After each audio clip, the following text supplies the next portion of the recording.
Okay, class, so now we're in part three, the Renaissance. So this is circa 1400 through 1600.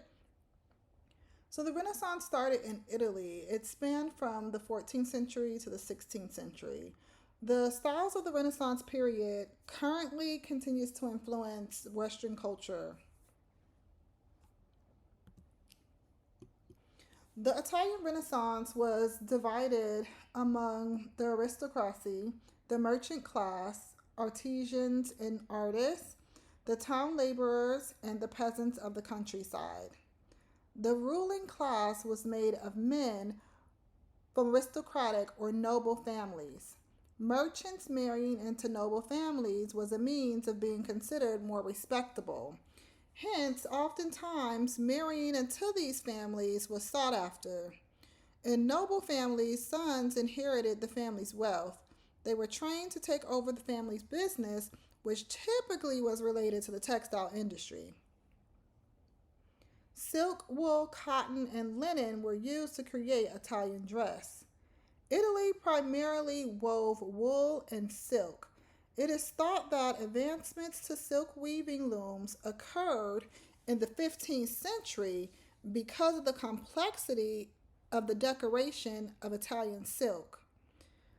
The head of the household was responsible for clothing the entire family. The garderobe, which was a set of clothing consisting of three garments, two layers for indoors and a mantle for outdoors, was ordered once a year by the head of the household. The more fortunate supplied their fabrics and trimmings to a tailor for them to make their garments, but the less fortunate made their own clothing or they purchased it from a secondhand shop or from a street vendor. Upper class dress was imitated by the lower classes. Sumptuary laws were heavily imposed. Costume 1400 to 1600. Men and women. So there were hardly any noticeable differences between Italian dress than that of the dress of other parts of Europe between the 1300s and the 1500s. For men, their dress included doublets worn with hose with a hook on top. Now, some of the differences that could be seen in men's dress were their shoe styles. So, extreme pikes were no longer seen. Also, with their hair, the bowl crop cut was no longer adopted. With women, they continued to wear hooplets with cut sleeves. Some of their differences in dress included their hair was more exposed, and they also wore beehive shaped hats. Costume components 1450 through 1500 for men. Components of costume included linen drawers, undershirts, and doublets with hose attached and outer jackets. The word camice was used for both men's shirts and women's chemises. The sleeves and the body of the shirt were cut as one piece. Gussets were inserted under the sleeve to allow for movement.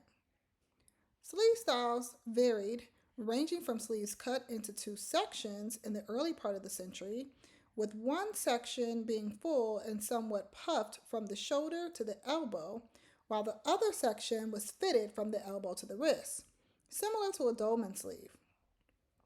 Later in the century, sleeves were cut in one section. They were fuller at the shoulder and tapered at the wrist. Eventually, the entire sleeve narrowed and had a smooth fit. State officials and lawyers wore ceremonial robes.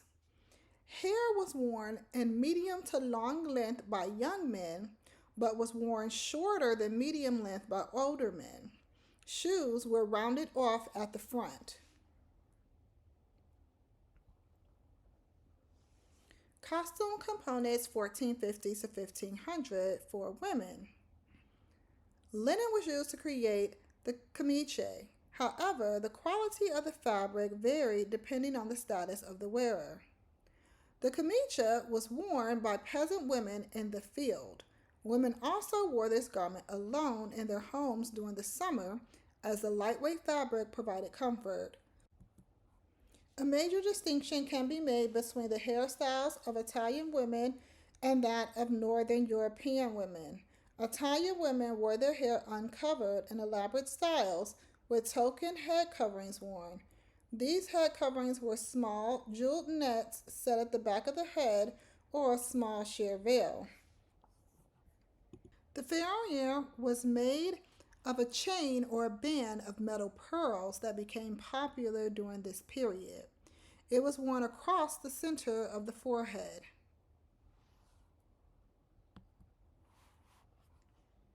16th century costume. Spanish and French influences began to be incorporated into styles. The costume components of men. Black and white Spanish embroidery, called blackwork, was pretty popular during the 16th century. This embroidery can be found on the white linen camicie. Cod pieces were inserted into joint holes as a solution to correct the hole's fit more properly and to allow men to relieve themselves. By the end of the 16th century, the cod piece was no longer used.